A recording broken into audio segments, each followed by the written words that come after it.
Sir ഇപ്പൊ അതിൽ നിന്നും നമ്മൾ മാറി ചിന്തിച്ചോണ്ടിരിക്കും. ഇപ്പൊ ഈ അനുസരണ അല്ലെങ്കിൽ അച്ചടക്കം എന്നുള്ള ഇതിലേക്ക് മാറി മതത്തിന്റെ ഇതിലേക്കാണ് കൂടുതലും ഈ അച്ചടക്കം അല്ലെങ്കിൽ രാഷ്ട്രീയപരമായിട്ടുള്ള കാര്യങ്ങൾ വരുമ്പോഴാണ് ഇതിനെതിർത്ത് സംസാരിക്കാൻ പാടില്ല. പക്ഷെ പുതിയ ഒരു 2000-ലേക്ക് കടന്നതോടുകൂടി ജനങ്ങളുടെ മനസ്സിലേക്ക് ഒരു ജാതി എന്നുള്ള സാധനം കുറഞ്ഞു വരികയാണ്. എനിക്ക് തോന്നുന്നത് പേഴ്സണലായിട്ട് പറഞ്ഞാൽ കുറഞ്ഞു വന്നുകൊണ്ടിരിക്കുകയാണ്. പക്ഷെ നിർഭാഗ്യകരം എന്ന് പറയട്ടെ, നല്ലൊരു പാട്ടുകാർക്ക് വേടൻ എന്ന് പറയുന്ന ആള് നല്ലൊരു പാട്ടുകാരനാണ്, പാട്ട് ആസ്വദിച്ചിട്ടുണ്ട്.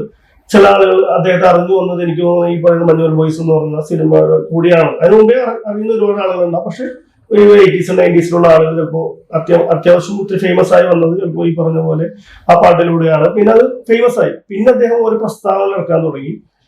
അപ്പൊ അങ്ങനെ വന്നുകൊണ്ടിരിക്കുന്ന സമയത്ത് പതുക്കെ ജാതി, പണ്ട് നമ്മൾ അനുഭവിച്ച ജാതി വ്യവസ്ഥ അതൊക്കെ മറന്നു തുടങ്ങുമ്പോഴത്തേക്കും പെട്ടെന്ന് അത് വീണ്ടും സ്റ്റാർട്ട് ആവുകയാണ്. പണ്ട് ഞങ്ങൾ അനുഭവിച്ചു, മറ്റേ നിങ്ങളുടെ ഏഴാളന്മാരുണ്ടായിരുന്നു. ഇത് വീണ്ടും അങ്ങനെ പറയുന്ന കുറച്ച് കാര്യങ്ങൾ തുടങ്ങുമ്പോൾ ഈ ന്യൂ ജനറേഷനായിട്ട് വരുമ്പോൾ ആളുകളെ സപ്പോർട്ട് ചെയ്യുകയാണോ അതോ അങ്ങനത്തെ ഒരു സംഭവം നമുക്ക് തോന്നി തുടങ്ങിയിട്ടുണ്ട്. കാരണം അത് ജാതി വ്യവസ്ഥ എന്നുള്ളത് മനസ്സിൽ കുറെ പഴയ സാധനം പതുക്കെ മാറി വരുമ്പോൾ അത് വീണ്ടും ഇദ്ദേഹത്തിന്റെ കുറെ പ്രസ്താവനകളോട് കൂടി അത് വീണ്ടും പുനഃസൃഷ്ടിക്കുകയല്ലേ എന്നാണ് എനിക്ക് തോന്നിയിട്ടുണ്ട്. അത് എന്താണ് അഭിപ്രായം? ചോദ്യം ഫ്രെയിം ചെയ്ത് കഴിഞ്ഞല്ലേ, നായർ മാട്രിമോണി കണ്ടിട്ടുണ്ടോ? അയാൾ ഈഴവ മാട്രിമോണി കണ്ടിട്ടുണ്ടോ? ബ്രാഹ്മണ മാട്രിമോണി കണ്ടിട്ടുണ്ടോ? വെജിറ്റേറിയൻ ആയ ആൾക്കാർക്ക് മാത്രമേ വീട് വാടകയ്ക്ക് കൊടുക്കത്തുള്ളൂ എന്ന് പറയുന്നത് കണ്ടിട്ടുണ്ടോ? ഒരു പെൺകുട്ടി അവർക്ക് ഇഷ്ടമുള്ള ഒരു പെണ്ണിനെ വിവാഹം കഴിക്കാൻ, അയാൾക്ക് ഇഷ്ടമുള്ള ഒരാളെ തിരഞ്ഞെടുക്കാനായിട്ട് അനുവദിച്ചിട്ടുണ്ടോ? എനിക്ക് ഈ പയ്യനെയാണ് ഇഷ്ടം എന്ന് പറയുന്നത് ചെയ്ത് കണ്ടിട്ടുണ്ടോ? എവിടെ കാണുന്നത്? എവിടെ നടക്കുന്നത്? നായർ മാട്രിമോണിയിലുണ്ടോ? അപ്പൊ പിന്നെ അല്ലല്ല, ഞാൻ ചോദിച്ചത് നിങ്ങൾ ചോദിച്ചതിന് ഉത്തരം പറയാനായിട്ടല്ല ഞാൻ ചോദിക്കുന്നത്. ഈ പറയുന്ന സാധനങ്ങളില് ഇവിടെ ഇങ്ങനെ നിൽക്കുമ്പോ ഒരു പെൺകുട്ടി ഇവിടെ എന്താണ് ഓണർ കില്ലിംഗ് എന്ന് പറയുന്ന വരെ നടന്നുകൊണ്ടിരിക്കുന്ന ഒരു സമൂഹമുണ്ട്. വേറെ ജാതി. ഇന്നലെ നമ്മള് 40 പേരുടെ തലമുട്ടയടിച്ചിട്ടുണ്ട് ഒറീസയിലെ. 40 പേരുടെ എന്ന് പറഞ്ഞാൽ വേറൊരു ജാതിയിലുള്ള കുട്ടിയെ വിവാഹം കഴിച്ചത് കൊണ്ടാണ്.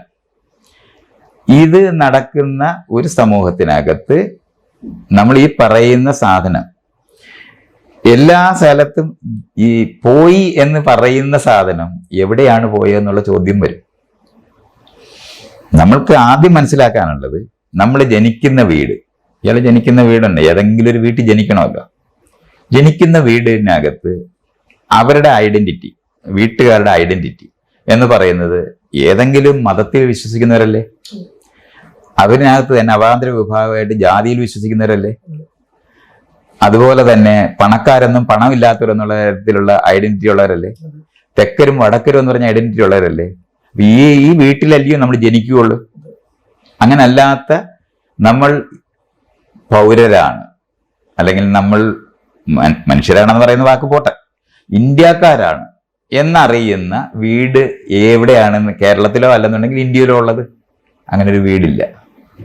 നമ്മൾ ഈ പറയുന്ന സാധനം ഇനി 1947 അവിടെ നിൽക്കട്ടെ, 47-ലാണല്ലോ സ്വാതന്ത്ര്യം കിട്ടിയെന്ന് പറയുന്നത്. അത് ഞാൻ നമ്മൾ 50-ലാണ് ഭരണഘടന വരുന്നത്. 1950 ജനുവരി 26 ജനുവരി 26-ാം തീയതി ഇന്ത്യക്ക് സ്വാതന്ത്ര്യം എൻ്റെ എല്ലാ നിലവാരത്തിലും, കാരണം ഭരണഘടനാപരമായി തന്നെ നമുക്ക് കിട്ടി. 47-ലെ കാര്യം ഞാൻ ആൾക്കാർക്ക് അറിഞ്ഞുകൂടായിരുന്നു എന്നുള്ളത് വേണമെങ്കിൽ എടുക്കാം. ഏതെങ്കിലും പോലീസ് സ്റ്റേഷനിലോ ഏതെങ്കിലും വില്ലേജ് ഓഫീസിലോ ഏതെങ്കിലും കോടതിയിലോ അല്ലെന്നുണ്ടെങ്കിൽ സെക്രട്ടേറിയറ്റിലോ ഇരിക്കുന്ന ഒരു ഉദ്യോഗസ്ഥനോ അത് കൈകാര്യം ചെയ്യുന്ന ഒരാളിന് എൻ്റെ മുന്നേ വന്നിരിക്കുന്ന ഈ ആള് പ്രജയല്ല പൗരനാണെന്ന് തോന്നിയിട്ടുണ്ടാവും. അതുകൊണ്ടാണ് നമ്മൾ അപേക്ഷ എഴുതി കൊടുക്കുന്നത്. ഈ അപേക്ഷ എഴുതാൻ എന്നാണ് രാജാവിന്റെ കാലത്ത് തുടങ്ങിയത്, ബ്രിട്ടീഷുകാരുടെ കാലത്ത് എഴുതിയതാണ് ഈ അപേക്ഷകൾ. ഏതെങ്കിലും ഇൻസ്റ്റിറ്റ്യൂഷനകത്ത്, കോടതിക്കകത്ത് ഇയാൾ ഇപ്പോഴും ചെന്നാൽ ഇയാളൊരു കൂട്ടി നിൽക്കേണ്ടി വരും. പൗരനായിരിക്കുന്ന ആള്, പൗരനെ പറ്റി നമ്മൾ പറയുന്നത് എന്താണ്? ജനാധിപത്യ രാജ്യമായിട്ട് നമ്മൾ ഡിക്ലെയർ ചെയ്തതാണ്. ജനങ്ങൾക്ക് വേണ്ടി സംവിധാനം ഉണ്ടാക്കിയിരിക്കുന്നതാണ് ജനാധിപത്യം എന്ന് നമ്മൾ പറയുന്നത്. പരമാധികാരി എന്ന് പറയുന്നത് ജനങ്ങളാണ്. ഇത് പറയുമ്പോൾ പിന്നെ സുപ്രീം കോടതി എങ്ങനെ ഉണ്ടാവും? വെറുതെ ആലോചിക്കുക. സുപ്രീം കോടതി എന്ന് പറയുന്നത്, ഹൈക്കോടതി എന്ന് പറയുന്നത്, ജില്ലാ മജിസ്ട്രേറ്റ് കോടതി എന്ന് പറയുന്നത്, ജുഡീഷ്യൽ മജിസ്ട്രേറ്റ് കോടതി എന്ന് പറയുന്നത്, മജിസ്ട്രേറ്റ് കോടതി എന്ന് പറയുന്ന ഈ മേല് കീഴിലുള്ള സംവിധാനം ജനാധിപത്യമായിട്ട് എന്ത് ബന്ധമാണ്? സെക്രട്ടേറിയറ്റിനകത്ത് ഇയാൾ ചെല്ലുമ്പോൾ വാതൊക്കെ ഒരു ഗൂർക്കയുണ്ട്. ജനങ്ങൾ തെരഞ്ഞെടുത്ത ജനപ്രതിനിധിയാണ് അവിടെ ഇരിക്കുന്നത്, അല്ലാതെ രാജാക്കന്മാരല്ല. പക്ഷെ ഇരിക്കുന്നത് എവിടെയാണ്? സെക്രട്ടേറിയറ്റിലെ വലിയ മുറി, വലിയ കസേര, വലിയ മേശ. അതിനകത്ത് നമ്മൾ ഇന്നലെ വോട്ട് കൊടുത്ത ആള് ഓരോട്ടിനാണ് അയാൾ ജയിച്ചിട്ടുള്ളത്. അയാൾ അവിടെ ഇരിക്കുകയാണ്. അയാളെ കാണണമെന്നുണ്ടെങ്കിൽ ഈ മുറി എന്ന് പറയുന്നത് ആളുകളെ ചെറുതാക്കാൻ വേണ്ടി രാജാവ് ഡിസൈൻ ചെയ്തതാണ്. വലിയ മുറി, അല്ലാതെ എല്ലാവരും നമ്മൾ മൂന്ന് പേരും ഒരുപോലുള്ള കസേരകളിലല്ലേ ഇരിക്കുന്നത്. ഈ ഇരിക്കുന്ന സമയത്ത് തുല്യരായിട്ടിരിക്കുന്നവരാണ്. ആ ഇരിക്കുന്ന സ്ഥലത്തേക്ക് ഞാൻ നിങ്ങളെ പറഞ്ഞു വിടുകയാണ് ചെയ്തിട്ടുള്ളത്. വോട്ട് കൊടുത്ത് വിട്ട ആളാണ്. അയാളെ കാണാൻ പോകുമ്പം നമുക്ക് രാജാവിനെ കാണുന്ന അത്രയും തടസ്സങ്ങളാണ് ഈ വഴി മുഴുവനുള്ളത്. വില്ലേജ് ഓഫീസിൽ ഇയാൾ ചെല്ലുന്നു. ഇയാൾ അവിടെ എഴുതി കൊടുക്കേണ്ടത് അപേക്ഷകളാണ്. അല്ലാതെ ഇയാൾ ഏതെങ്കിലും സമയത്ത് ഇത് എൻ്റെ അവകാശമാണ്, നിങ്ങൾ റേഷൻ കാർഡ് തരണമെന്ന് പറഞ്ഞാൽ ഒരു സാധനം എഴുതാനൊക്കത്തില്ല. ഞാൻ നിങ്ങളോട് ആവശ്യപ്പെടുന്നു. ഇങ്ങനൊരു വരി എഴുതാനേ ഇതുവരെ പറ്റിയിട്ടില്ല. ഇത് ഈ നമ്മൾ ഈ കാണുന്ന ഒരൊറ്റ പോലീസ് സ്റ്റേഷനിൽ കസേര ഉണ്ടാവും. പോട്ടെ, ഇയാൾ ഒറ്റയ്ക്ക് പോലീസ് സ്റ്റേഷനിലോട്ട് പോവോ? ഒരു കൂട്ടുകാരനെങ്കിലും വിളിച്ചോണ്ടല്ലേ പോകുന്നേ? ആ പോലീസിങ് എന്ന് പറയുന്നത് മേലിൽ നിന്ന് താഴോട്ട് നോക്കുന്നതിനാണ് പോലീസിങ് എന്ന വാക്കിന്റെ അർത്ഥം. പരമാധികാരികളായ ജനങ്ങളിലെ ആരാണ് ഈ മേലിൽ നിന്ന് താഴോട്ട് നോക്കുന്നത്? ഞാനിത് ആലോചിക്കാനായി പറയുന്നത്. ഈ ഒരു ഇൻസ്റ്റിറ്റ്യൂഷൻ, നിങ്ങൾക്കറിയാവുന്ന ഒരു ഇൻസ്റ്റിറ്റ്യൂഷനകത്തും നിങ്ങൾ ഈ പറയുന്ന സംഭവം നടന്നിട്ടില്ല. ഇത് മുഴുവൻ ഇവിടെ തന്നെ നിൽക്കുകയാണ്. നിങ്ങൾ എലക്ട് ചെയ്ത് വിടുന്ന ആള് ഇതിന്റെ ഇതിന് നമ്മള് പ്രതിനിധി എന്ന് പറയുന്നത് എന്തിനാണ്? നമ്മുടെ കാര്യം അവിടെ പോയി നമുക്ക് വേണ്ടി ചെയ്യാനായിട്ടാണ് വിട്ടത്. പക്ഷെ അയാൾ അവിടെ പോയി രാജാവാകുക എന്നുള്ളതാണ് ഇപ്പൊ സംഭവിച്ചിരിക്കുന്നത്. അതിപ്പോ അവര് അങ്ങോട്ട് പോയി കാണണ്ട. അവര് എങ്ങും വരത്തില്ല. അല്ല, അവര് വരുന്ന സമയത്ത് മന്ത്രിയുടെ വണ്ടി റോഡിൽ പോവുകയാണെങ്കിൽ കൂടെ പോകുമ്പോ ഫ്രണ്ടിലും പുറകിലും പോലീസുമായിട്ടാ പോകുന്നത്. അല്ല, നമ്മളെ വഴി തടയുന്നുണ്ട്. അതാ വഴി തടയുന്നതാണ് നമ്മുടെ പ്രശ്നം. അടി കിട്ടും. ഞാൻ തെരഞ്ഞെടുത്ത് വിട്ട ആളിനെ കാണാൻ ഞാൻ ശ്രമിക്കുമ്പോൾ അവർ നമ്മളെ അടിക്കുന്നിടത്താണ് നിൽക്കുന്നത്.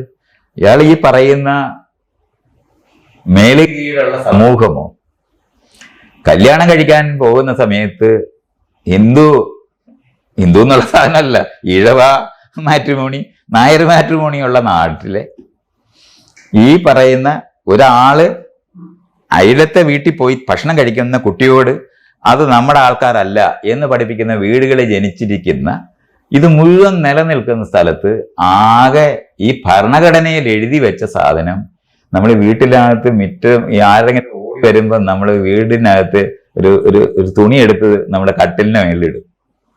കാരണം ഒത്തിരി അഴുക്കായിട്ട് കിടന്നതാ. പെട്ടെന്ന് അതിന്റെ മേളിലൊരു തുണി വിരിച്ച് അത് വൃത്തിയായിട്ട് വെച്ചിരിക്കുന്ന പോലെ വെക്കുന്ന സാധനമാണ് നമ്മുടെ ഭരണഘടന. ആധാനവും സംഭവിച്ചിട്ടില്ല. ആകെ സംഭവിച്ചിട്ടുള്ള സാധനം എന്താണ്? ബ്രിട്ടീഷുകാർ വന്ന് ഇവിടെ ഭരിക്കാൻ തുടങ്ങിയ സമയത്ത് അവര് ഒരു ബസ്, ട്രെയിന്, ഇങ്ങനെയുള്ള സാധനങ്ങൾ ഇവിടെയുള്ള ആൾക്കാർക്ക് യാത്ര ചെയ്യണമെന്നുള്ളൊരു ഉദ്ദേശത്തിലൊന്നുമല്ല അവർ തുടങ്ങിയെങ്കിലും അവരുടെ സാധനങ്ങൾ കൊണ്ടുപോകാനായാലും ശരി, റെയിൽവേ സ്റ്റേഷനും ട്രെയിനും ഒക്കെ ഉണ്ടാക്കിയത് വഴി അങ്ങോട്ടും ഇങ്ങോട്ടും ആളുകൾ യാത്ര ചെയ്യുന്നത് ഉണ്ടാക്കിയ സ്ഥാപനങ്ങളിനകത്ത് മാത്രമാണ് നമ്മൾ ഒന്നിച്ചു കൂടുന്നത്. ബസ്, ട്രെയിന്, ഇതുപോലുള്ള സ്ഥലങ്ങളിനകത്ത് മറ്റേതങ്ങനല്ലായിരുന്നു. നമ്മളെങ്ങനെയായിരുന്നു ജീവിച്ചിരുന്നത്? 36 അടി അകലം വെച്ചിട്ട് ജീവിച്ചിരുന്ന ആൾക്കാരാണ്. പക്ഷെ ബസ്സിനകത്ത് കയറണമെങ്കിൽ അത് ചെയ്യാൻ പറ്റത്തില്ലായിരുന്നോണ്ട് മാറിയ മേഖല മാത്രമാണ് ആകെ ഉണ്ടായ വ്യത്യാസം. ബാക്കി ഈ നമ്മൾ പറയുന്ന സകല മാലിന്യങ്ങളുടെ മുകളില് ഒരു കമ്പളം വിരിച്ചതുപോലാണ് ഭരണഘടന നിൽക്കുന്നത്. അല്ലാതെ ഒരാളുടെ വീട്ടിനകത്തും നമ്മൾ ഈ പറയുന്ന ഗുണപരമായ ഒരു മാറ്റവും ഉണ്ടായിട്ടില്ല. ഇതുകൊണ്ടാണ് ഈ മാട്രിമോണിയൽസ് എല്ലാം അങ്ങനെ തന്നെ നിൽക്കുകയും ഇപ്പൊ നമ്മൾ ഈ പറയുന്ന ഒരിക്കലും സംഭവിക്കത്തില്ല എന്ന് പറയുന്നത് ഗവൺമെന്റ് നിയമപരമായി ഉണ്ടാക്കിയിരിക്കുന്ന രജിസ്ട്രേഷൻ 18 വയസ്സാകുമ്പോൾ രണ്ടുപേര് തമ്മിൽ വിവാഹിതരാനുള്ള അവകാശം 100 വിവാഹം നടക്കുന്നതിനകത്ത് ഒരെണ്ണമായിരിക്കും ഉണ്ടാകുന്നത്. ഇതാണ് ഇയാൾ ഉണ്ടായെന്ന് പറയുന്ന സാധനം. ആ ഉണ്ടായ ആൾക്കാർക്ക് തന്നെ അത് ചെയ്ത ആൾക്കാര് വീട്ടുകാരുടെ സമ്മത പ്രകാരം പിന്നെ 2 കല്യാണം കൂടെ കഴിക്കുന്നതാണ് നമ്മൾ സാധാരണ കാണുന്നത്. കാരണം ആദ്യം ഇവർ പോയിട്ട് രജിസ്റ്റർ ചെയ്ത് കഴിഞ്ഞ് വിവാഹം കഴിച്ച് വീട്ടുകാരെല്ലാവരും കൂടെ പറഞ്ഞു ഞങ്ങളുടെ വക കല്യാണം കഴിപ്പിക്കണം എന്ന് പറഞ്ഞിട്ട് 2 സമുദായത്തിന്റെ പേരിലുള്ള കല്യാണം കൂടെ കഴിക്കുന്നവരാണ് ഇപ്പോഴും ഉള്ളത്.